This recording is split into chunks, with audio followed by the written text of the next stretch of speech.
In this episode of Shedding the Bitch Radio and TV, I am talking with Emily Cassel, Soulful Business Plus Leadership Coach, who is going to share with us how to avoid burnout plus overwhelm by implementing the sustainable business cycle. You're going to learn the feminine approach to bringing your vision to life and how to create consistent momentum plus meaningful action. We're going to talk about how to be more productive without working harder, doing more, or stressing yourself out. So let's get ready and get on with the show. Are you ready to create riches in your work and life? It's time for Shedding the Bitch Radio and TV, where you can discuss, debate, and get advice on how to discover and shed the bitches of fear, insecurity, self-doubt, and negativity, so you can realize your dreams and life purpose and create and accelerate the riches in life you deserve. So let's welcome your Ball of Fire host, Bernadette Bose. Good day, everyone, and welcome to another episode of Shedding the Bitch Radio and TV. Yes, I'm Bernadette Bose of Ball of Fire Coaching, and I am so excited that you're here today because we're going to talk about how to avoid burnout and overwhelm, all right? Who doesn't want to avoid burnout and overwhelm? I don't know about you, but I certainly want to. But before we get there, let me just thank our new and ongoing listeners and viewers.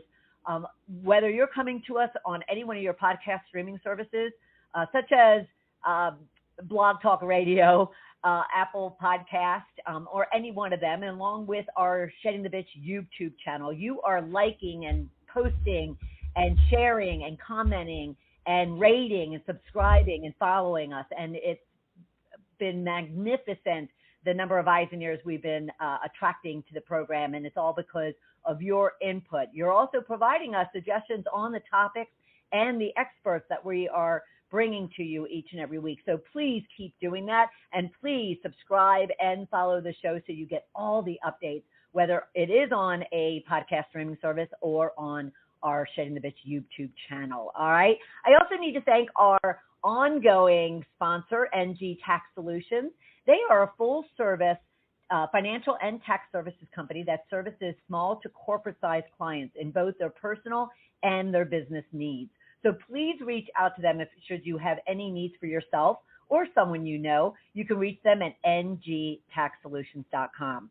We also have a more local sponsor.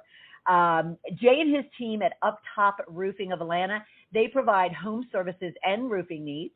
And if you are in the area of Georgia, then reach out to Jay and his team for any excellent service at up-top-roofing-of-ATL@yahoo.com. All right, let me introduce you to our subject and then to our guest. Again, we're going to be talking about how to avoid burnout and overwhelm by implementing the sustainable business cycle. So let me tell you a little bit about it. You'll learn about the sustainable business cycle plus energetically feminine cycles of productivity and master how to leverage them in your business and life. Now, we're going to talk about the feminine approach to bringing your business vision to life by working smarter, doing less, and allowing it to be easy. We're going to talk about how to create consistent momentum plus meaningful action in your business without feeling overly rigid. How to be more productive without working harder, doing more, or stressing yourself out. And lastly, shifting out of exhausting hustle and into enlivening freedom, flow, and fulfillment. So let me introduce you to our guest. Emily Cassel is a soulful business plus leadership coach for women entrepreneurs. She's a podcast host, writer, international retreat leader, and the champion of women who is based in Charleston, South Carolina. Emily believes that when women embrace and express their deepest soul calling and become leaders of their life and business, we create a more liberated and limitless future for ourselves, each other, and the world. Emily gathers, activates, and alchemizes women entrepreneurs and their businesses across the globe through her high-level masterminds, retreats, and coaching experiences. She is the creator of the Soulful Business Academy, the Business Alchemy Circle, and the Soulful Leadership Mastermind. Emily is also the host of her own podcast, Like Nobody's Business, where she teaches women to navigate and ultimately master the many challenges and opportunities of the entrepreneurial path with greater ease and less burnout. So help me welcome Emily to the program. Hi, Emily. Hi. Thanks so much for having me. I'm so excited to be here. Oh, you're so welcome. I'm excited that you're here, and you're coming from Charleston, South Carolina. I am. I didn't realize that you were so close in Atlanta. I am. And as a matter of fact, I was even closer for the month of May. I was down in Bluffton for the month. No way. Yeah. It's so cute. I love that town. We drove through there on our way back from Savannah, my boyfriend and I, 2 years ago or last year. I can't remember. Nice. And we were like, what is this amazing little town? It's so cute. Yeah, it was very cute. I mean, Charleston is a gold mine in itself, but yes, Bluffton is a beautiful, beautiful town. I had a wonderful, wonderful month there. It was fabulous. But I want to understand more about you, both personally for our audience and then professionally, as far as what brought you to this stage of your career where you're focused specifically in this space. And I love the whole idea of the soul. Soul leadership. What kind of was your backstory to where it brought you to this? Yeah, so I went to an all-women's college, which is a bit non-traditional these days. And I actually started my business, my coaching business, when I was 22, and I've been doing it ever since. So this is my 8th year, I believe, in business full-time for myself, which is so exciting. Nice. And how I kind of got here is I was always interested and curious and drawn to women's issues. Like one of the books that fell off the shelf for me in high school, like literally fell off the shelf when I walked past it was so awesome. It was called The Female Brain by Luann Brezendine. I don't know if you've ever read it, but I highly recommend it. It's fascinating. Okay. And that concept sort of like spurred this passion within me of really like focusing on what's unique about us as women. And of course, at the time, I'm a teenage girl, like what the heck is happening to my body and my mind? And why am I so emotional and hormonal and what's going on? And, you know, I was also very interested in psychology and how the brain works and how that influences our experience of life and our perspectives and the results that we create ultimately, right, in our reality. Sure. And at the same time, I was also very interested in spirituality. And I would go to these like angel circles with my mom growing up when I was like 10, cool. Which was a really cool, wild experience that I feel like a lot of people aren't exposed to that early on. And so this was just kind of like part of my upbringing, part of my lens.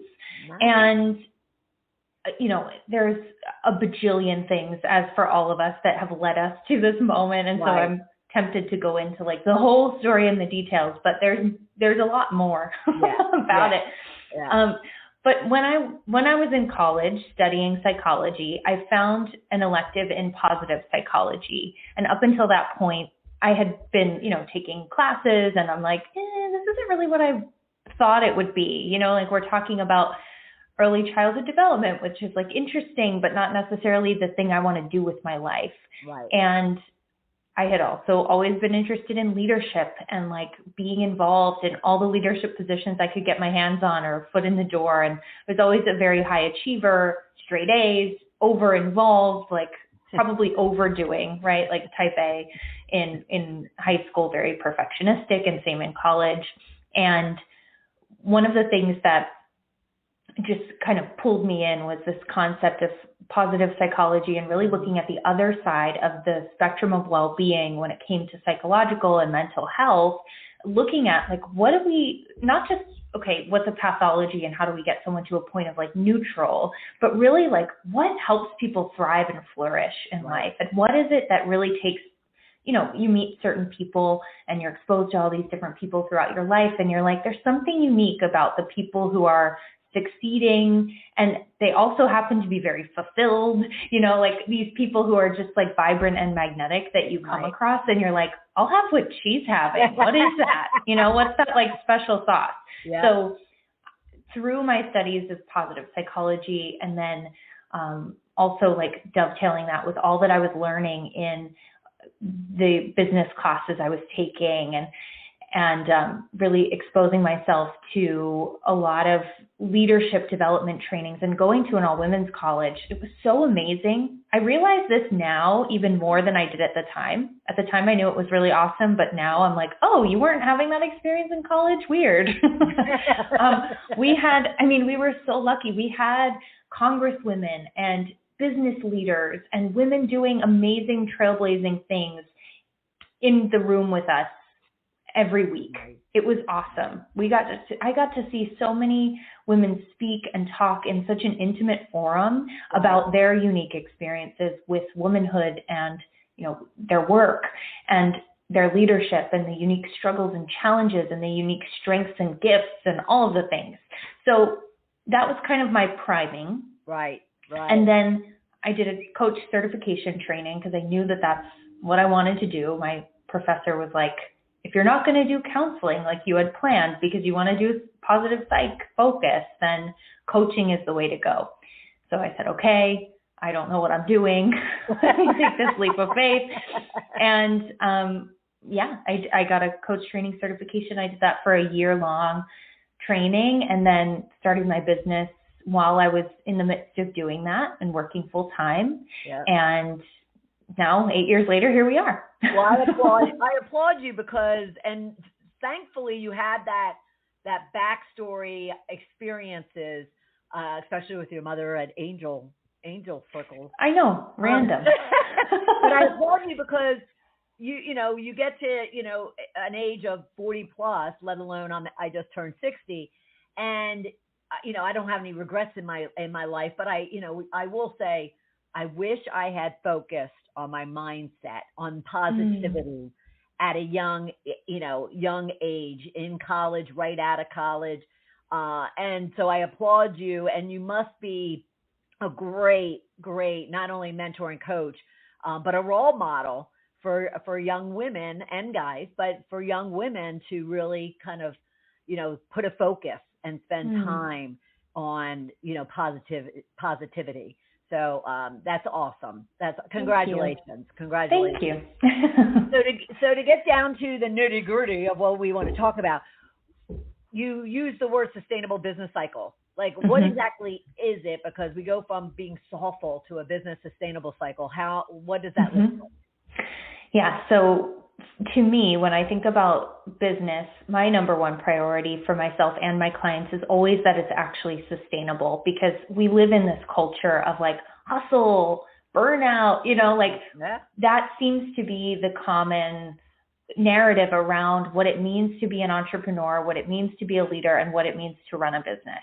Right. Mm-hmm. And so I think really my mission is about helping people reframe that and find a different way, because I believe that when we are doing it in a way that's aligned with what we are actually here to do and the mission that we are here to serve and our unique strengths and gifts and what the world needs and what people are willing and able to pay for, like all of the things come together, and it creates this sense of ease and also sustainability.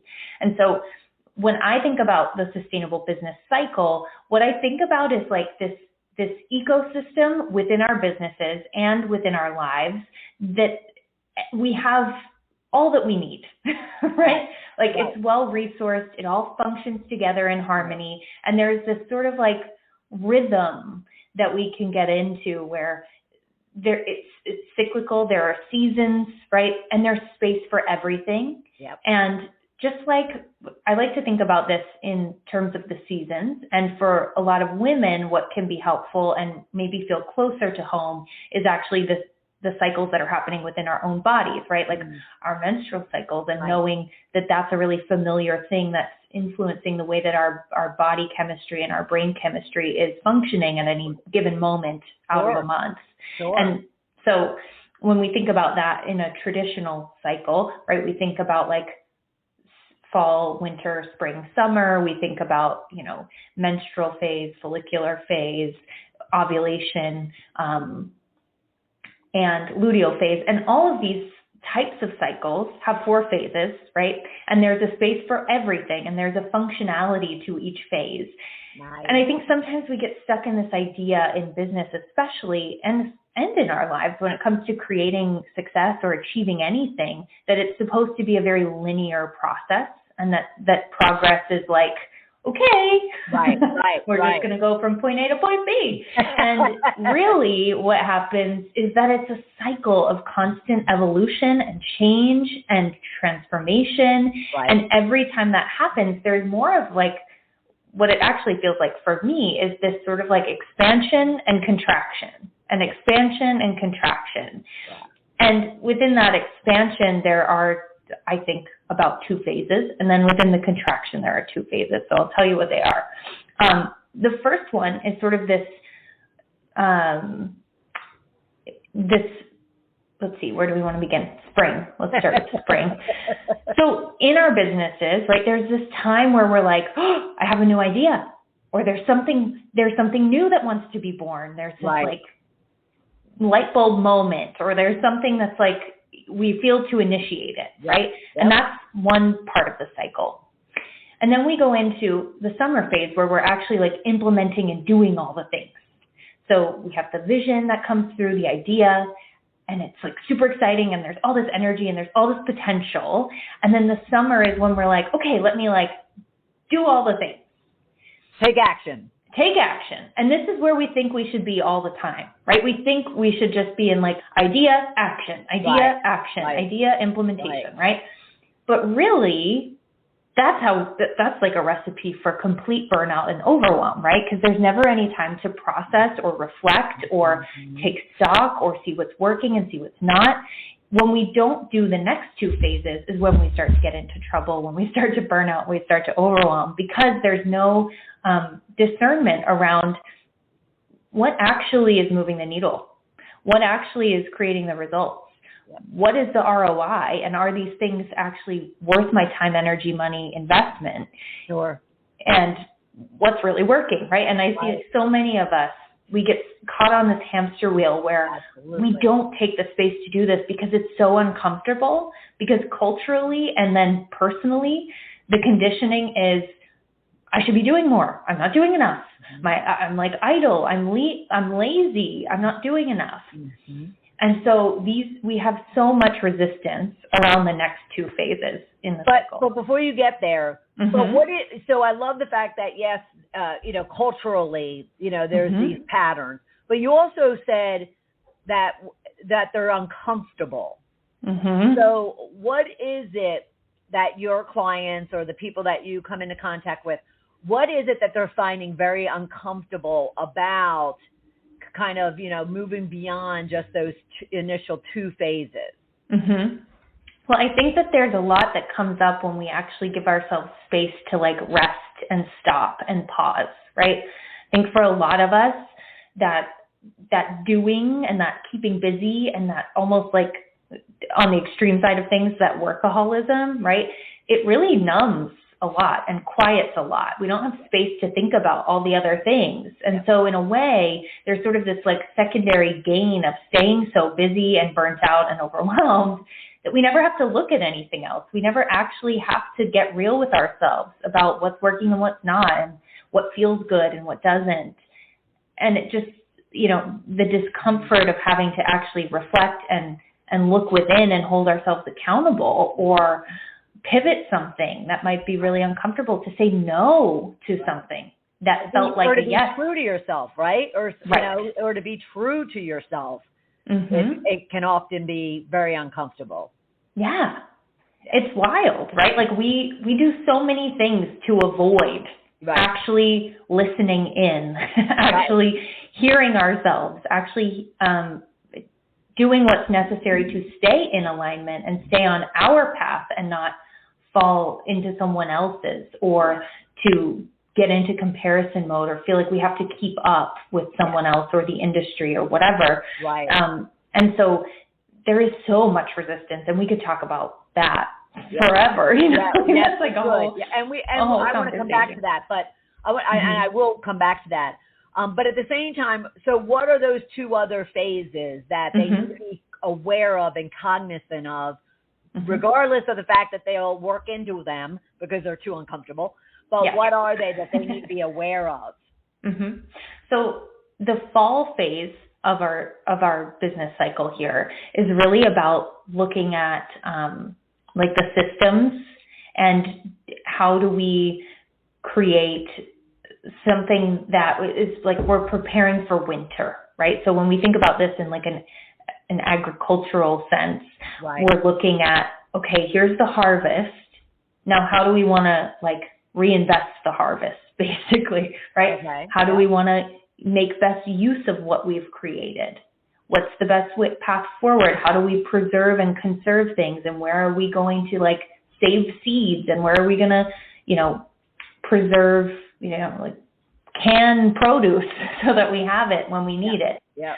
And at the same time, there's this like preparation that's starting to happen for the next spring already.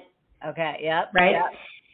And so in this fall phase, a lot of times what I see for my own business and for my clients is that what we actually need to do is kind of start to look at like what loose ends need to be tied up here. Let's reflect on like, how did that go? What worked well? What didn't? What would I change next time? Maybe if we're thinking about this like post-launch of something, it's what went well? What would I do differently next time? Actually like taking the space to reflect. So it's like an assessment. So, yes. You're coming up with the ideas in the first phase, you're moving into action or implementing in the second, and then you're like, okay, now sit down and assess everything that you just, accomplished or didn't accomplish. Right. Yes. So like what worked, what didn't. And not only from like a metrics standpoint Right. or a stats and a numbers standpoint, but also like, did I enjoy that? Right. Did that work with my life? Yeah. Did I feel good in the process? Yeah. Did I like the way that this or that happened? Was there something that would have been helpful to have as a support system in my back pocket? How could we streamline this or automate it next time? What could I delegate next time? What would have been, like all of those questions, really getting clear with ourselves about like, where are we now after doing Emily, all of this Emily, stuff? I wish I knew you back in 2008 because I went and started, envisioning and then acting on something and found myself miserable for about a year and a half in doing it because I never, to your point, I never stopped and took the time to assess beyond the business metrics, as you're saying. Right. And really about how I was feeling about all of it, because had I would have saved myself a year and a half of misery. Right. Yeah. And this is how we like actually create accelerated results and iterate quickly, is by taking the space to do this work, which is uncomfortable and challenging maybe, Right. Yeah. but so necessary, because what you were just saying, right, that would have given you the space to like let yourself off the hook and choose something different or tweak something major that then is like, oh, well, this feels great now. Yeah. This would work better if I had it this way versus the way that it's been going. Yeah. And I think that's how this sort of like fall phase of taking stock and looking at and just like assessment is how we stay in alignment really with what is good for us, what is true for us, right? Yeah. Yeah. And then we move into the winter phase, which everyone loves. It's our favorite season. Not at all. It's our least favorite thing in the world because it's the most uncomfortable. The quote that comes to mind when I think about this, I think is a Rumi quote, and it's like, the roots are riotous, I think is what he says. And basically that means that all the change, all the transformation, all the action is happening below the surface. So it's like in the subconscious mind, in behind the scenes in the business, thinking about like reassembling things in our creative process, maybe that this rest period and all of that also gives us this like new perspective or space for new ideas to come in and actually take root. Right. Whereas if we don't have this phase and we don't give ourselves this space that's necessary, this sort of like fertile void, this fallow space, we can't regenerate. And there's no space for anything new to actually come in, because if we were just in spring, summer, right? We would have a really full basket all the time. Right. And we need this period of winter to like empty out, right? It's almost like, I think about it, the metaphor that's coming to mind right now is like, there's this thing that my friend and I were talking about the other day where when you have a really full fridge, it kind of feels like a little bit stressful. And like as you start making food and clearing out the fridge and like feeding people, it starts to feel really satisfying because you're like, oh, it's being used. Great. Nothing's going bad. And then by the time you get to the end of the fridge, you're like, oh, okay. All we have left is like condiments and a zucchini.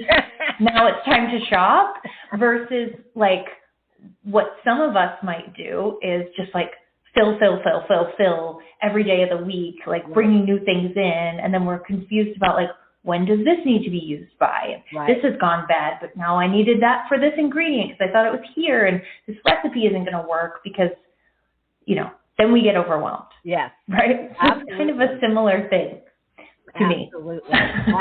Well, and I'm trying to even like correlate it. It sounds as if it's almost like, the mama bear in the, in the springtime, and she's having babies and cubbies and all that kind of good stuff.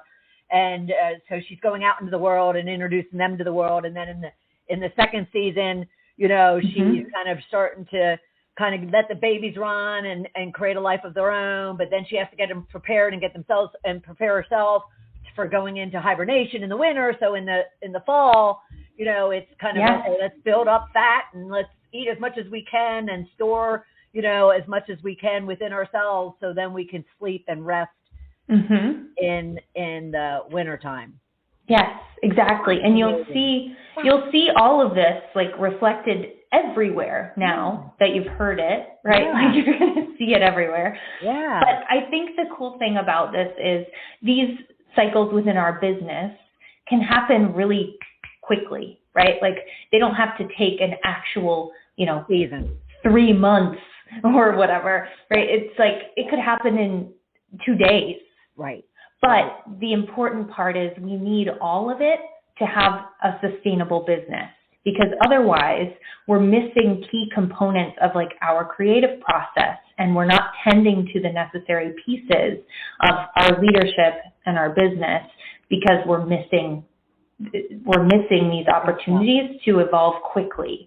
And I think that's the fun part, is like when you know and you're aware of these phases of the cycle, then you can identify like where you are and how you can best show up to meet that present moment and navigate it and move through it successful and with less friction and more ease, because you're not going to get stuck in it. Because often what we do is when we get to the fall phase, we're like, oh no, something's wrong.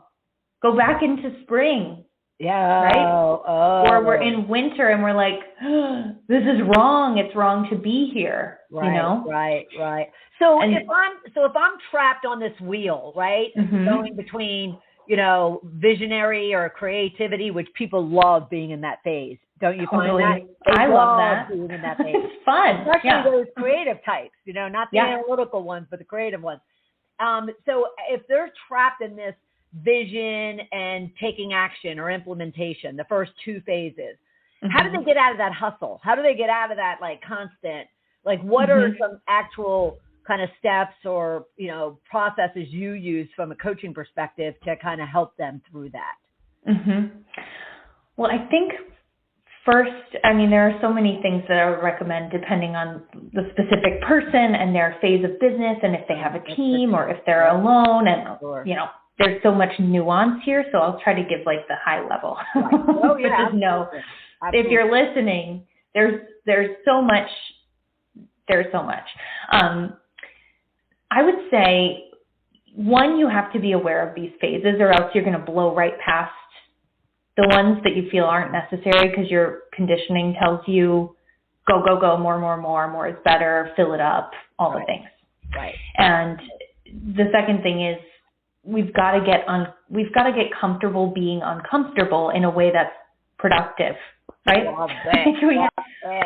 We have to expand our capacity to hold more discomfort around the things we know are actually going to help us in the long run. So it's sort of this like short-term versus long-term comfort, discomfort. And I think in order to do that, we need these really strong like practices and pillars in our day and in our weeks as business owners to like check in with where we are, what season, what phase we're in, and what we actually need versus just going on the autopilot mode of like doing more, ideating, creating, Right. And then I think from that like micro scale, it's about building that into your year. So knowing, oh, okay, I have a launch for this thing coming in June, right? And then so after that, I'm going to build in time for me to like assess. I'm going to put a calendar time block to assess and review how things went, or I'm going to give myself a day to do that with my team. We're going to look at the metrics they know to bring those to me so we can like from all the angles tackle like what worked, what didn't. Now we need a day to implement those changes so that we're set up to win for next time. And then looking at how am I going to rest and rejuvenate and replenish, and how can I not set it up so that my year is constant launch after launch after launch, but that there is space for me to go on vacation with my family, or to have like a CEO weekend for myself, or to just have time where I can be with nothing on my calendar and just be in that sort of visionary mode again, or like work my way into it, or read books or listen to podcasts, or just do things that feed that create that like fertile ground for inspiration. And I love the words that you use around enlivened flow. I just love that. I mean, it just kind of just makes my heart so warm. Me too. And it helps to take a deep breath to realize that, yes, you can work toward an enlivened flow. So is that what enlivened flow is to you? Is this place of fluidity almost? Yes, you got it. Yeah. So this place where things are operating in harmony with one another. Everything's kind of like symbiotic. It's flowing. It's moving. You're moving with it, and you're not paddling against the current, but you're in that state of like, oh, I love what I'm doing every day, and it feels regenerative to work and to create. Whereas a lot of times it can feel very depleting for us when we're out of alignment, or when we haven't taken this space, or when we're like just hustling, or when we're just pushing through because we feel like we have to, versus giving ourselves and really like attuning to our own needs and what our business needs and what our leadership needs are, and all of those pieces and aspects of ourselves. Like we really need these spaces, these practices, these pillars, this time built in so that we can maintain this state of enlivened flow, so that it can feel good, because it should feel good. You know what I mean? Like nobody started a business to be miserable, I don't think. Right. There are plenty of ways to do that also don't have the stress that comes along with entrepreneurship. So I think, I'm really of the belief that when we are in our zone and in our lane and like in alignment, that it should feel easeful. It's not always easy because there are challenges that come along with that. There's always a growth edge to be working. We're going to be uncomfortable. That's a given. There's going to be change. There's going to be a lot of unknown and uncertainty at any moment, because that's life and that's also business, right? Right. But it can feel enlivening. Like it should feel fun. Why are we doing it? And I think so many times our process is so depleting. Yes. And so that's really what I support women entrepreneurs in dialing in and honing for themselves, is like, how do we create a business that's your business, which means it's a unique blueprint for you. Right. That actually feels that way for you, because it's checking the boxes of your values. You're making a contribution every day. It feels meaningful. It feels impactful. You're getting money back, so you feel it's profitable and you feel taken care of, versus like you're just giving and spilling out all over with no boundaries. Like, where's the return? And don't you find that by taking, some time back and Mm-hmm. doing this work, it actually allows you to be, to attract more abundance and to, attract what it is that you want versus what Mm-hmm. most entrepreneurs often do desperately is they actually repel, the work and therefore the income coming to Mm-hmm. them because they're just on that constant wheel. Right. And just going after anything and throwing anything to the wall and seeing if it sticks, but not ever really intentionally, purposefully in the Mm-hmm. enlivened flow, as Mm-hmm. Emily says, and therefore they're always there unless they just stop, give themselves some room and breath, like you're saying, to do this work. Mm-hmm. Absolutely. Right. Because it's a magnetic state. Like people want to be around that energy. They want to interact with that energy when it is like lit up and inspiring and magnetic, right? That's the stuff we all want to be. That's what sells. Yeah. Right? Like actually, like it's not really about the product or about the service or about the thing. Like there are pieces of that are important, of course, but at the end of the day, the sale comes from like the connection, human to human. And if you're like checked out because your mind's in a million places and you don't know what you're working toward and you feel frazzled and unfocused and unclear about where you're actually going and who would be the right fit to go there with you, nobody can follow that. So that's also part of like great self-leadership, and that spills over into your business leadership is, knowing what you need and being willing to meet that need, even and especially if it's uncomfortable for you. Right. So what do you mean when you say also, excuse me, I've had something in my throat like all day. Aww.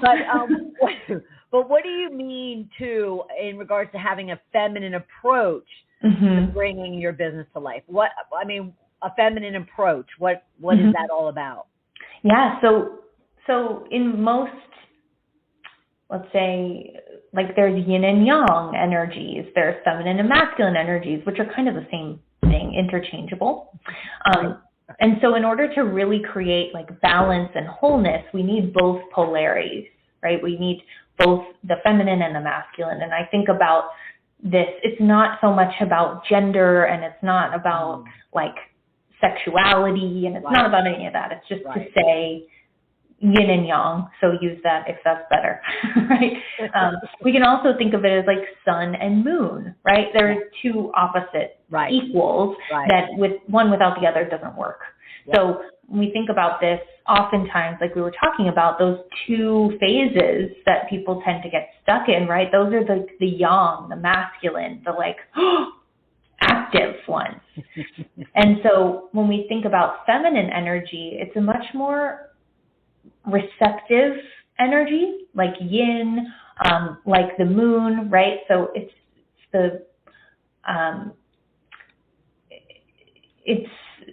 a different way of showing up and interacting. It's a different energy that we bring to something. And so I like to think of it like the masculine energy or the yang or the sun is sort of like a riverbank, the structure that holds something. Okay. And then the feminine is like the river that's flowing and always changing and always evolving. And so it's sort of this balance of opposites. And oftentimes, especially for us as women, because our society is based in sort of like a patriarchal system, right? Mm-hmm. We have internalized this way of being that is tending toward the more masculine because that's what it takes to be successful in school and in business and in life and to get ahead and to compete and all the things, right? Yeah, sure. And that's useful and it's great until it's not, because we've only, it's like, I like to think of it like we're going to the gym and we're skipping leg day. And so we have this imbalance in our body, right? It's like that. We only work out one side and not the other. And so in order to create harmony, in order to create that sense of flow, we really need both to operate together. And for a lot of women, we've disowned a lot of those parts of ourselves, in order to feel powerful and be taken seriously and to be in the world and be successful and make money and all of the things, we've disowned a lot of the qualities that are feminine, at least when it comes to like business or work or sort of this domain that we're speaking to. Okay. And so really the goal is, can we integrate both so that we have a more holistic approach? And so when I speak about like a feminine energy or a feminine way of bringing this about, it's really about, it's kind of a misnomer, because really it's about an integrated way, which requires bringing the feminine energy back on board. And what does that literally look like? I mean, is it nurturing? Is it compassion? Is it, grace?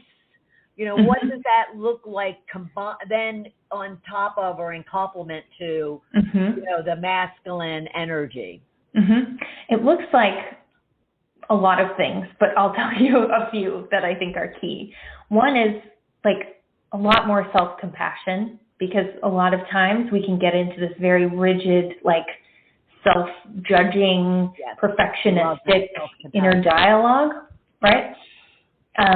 It looks like knowing and understanding that everything is temporary and that nothing is actually very fixed. Whereas in a masculine paradigm, we often get very rigid into like, well, this is the way it is. And it's black and white. Right. And so bringing on the feminine looks like really exploring and being curious about what the gray area is between this and that. Whatever this and that might be. And it also looks like really leading from a place of self-trust and intuition and our body's wisdom, because often we think we're only using like the neck up when we're in the masculine paradigm, right? Like we're like, okay, you're tired, push through, no one cares. Oh, you are sick, well, you better be working from bed, or, whatever. So really actually giving ourselves and our bodies the care and attention that they need, and taking care of ourselves like we would a loved one, not like, treating ourselves like something to be beat into submission or, all the things. I hope that we've all learned a little bit more about this part of things over the last few years. Right. And it looks like really leaning into rest and rejuvenation and remembering that that is a part of the cycle, and operating from a more cyclical mindset and a holistic mindset than a linear, like straightforward, this is how it has to be, and this is, and bringing in the heart and the soul behind the like structures and systems and all the things we need to make things happen, that actually makes it worthwhile to pursue the goal or the vision or, whatever it is that we're setting out to create or to achieve. I love that. And that's where soulful business comes in, right? Exactly, right, because it's both. It gets to be both. Right. And I think so what could be what like one powerful shift someone can make to kind of move the needle and to kind of influence a change into being, that more feminine approach or into that phase of self-care? One is such a hard thing for me to come up with, because my brain is like, well, here are 5 options. So I'm going to try to give you one.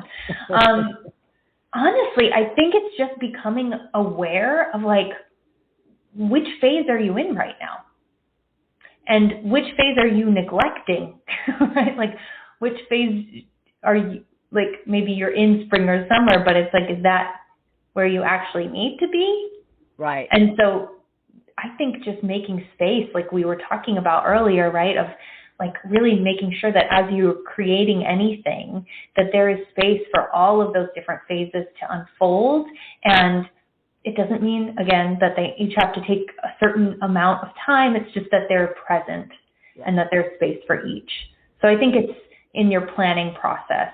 Maybe this is the action. It's like in your planning process for whatever it is that you're rolling out next, make sure that there is space for each one of those phases that we talked about, and that you give yourself the space after to rest and rejuvenate.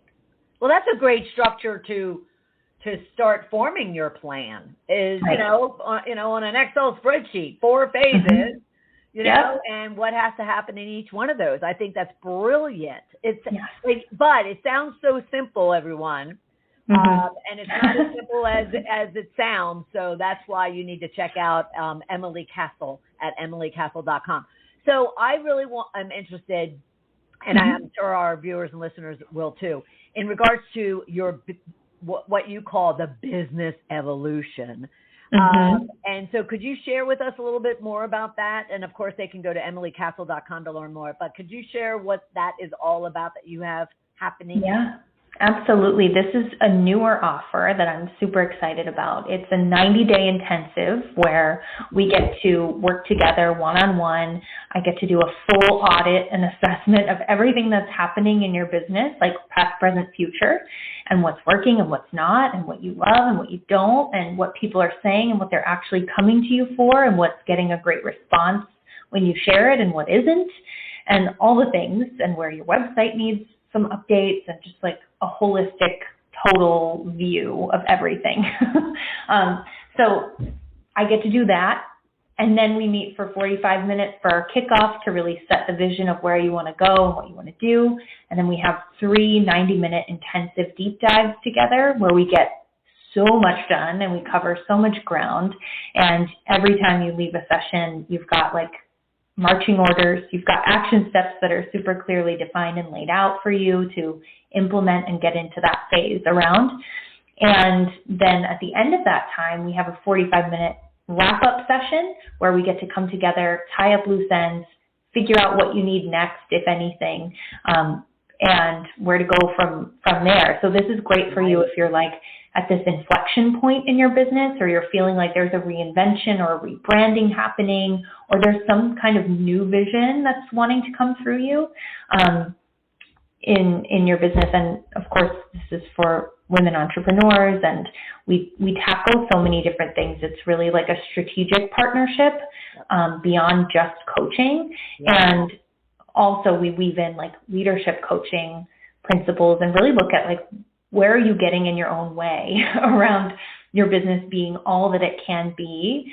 And I love this because we get to go like deep and hard for 90 days. And it's like we cover so much ground and we get so much done, and it's like a full spectrum shift. So that's awesome. For both you and your business, right? Because it's both, as we're talking about. And every one of you deserve that. Every one of you deserve to have somebody like Emily in your corner to help you really, kind of make your goal and your passion of why you started your business a reality, and bring it to fruition and not struggle.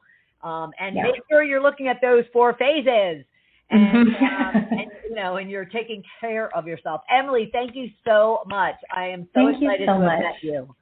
Me too. Thank you so much for having me. This was such a fun conversation. Oh, you're so welcome. I learned tremendous. Great.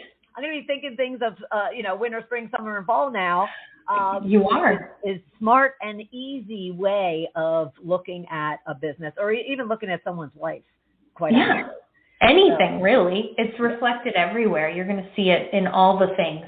Right. Yeah, that's awesome. Yeah. Well, everyone, please check her out. Check out her business evolution at emilycassel.com. Follow her on Instagram at Emily Cassel Official. And of course, just go right to emilycassel.com and look around and reach out to her and let her come up with a plan and how she can help you and support you. Emily, thank you so much. I so appreciate it. Thank you. Have a beautiful day. You too. Thanks. And for everyone else, thank you so much for being part of this week's Shedding the Bitch radio and TV episode. And I'll look forward to having you right back here next Tuesday at noon Eastern Time. Take care, everybody. Bye. Thank you for taking part in Shedding the Bitch Radio and TV with Bernadette Bose. We would love to know what your biggest takeaway was. Go to Shedding the Bitch on Facebook or YouTube and leave a comment. You can also subscribe to the show on Apple Podcasts and YouTube so you don't miss a single episode of the show. And with your input, we can help other powerhouse women just like you find the show and decide if it's right for them. Learn more about Bernadette at balloffirecoaching.com. See you next week.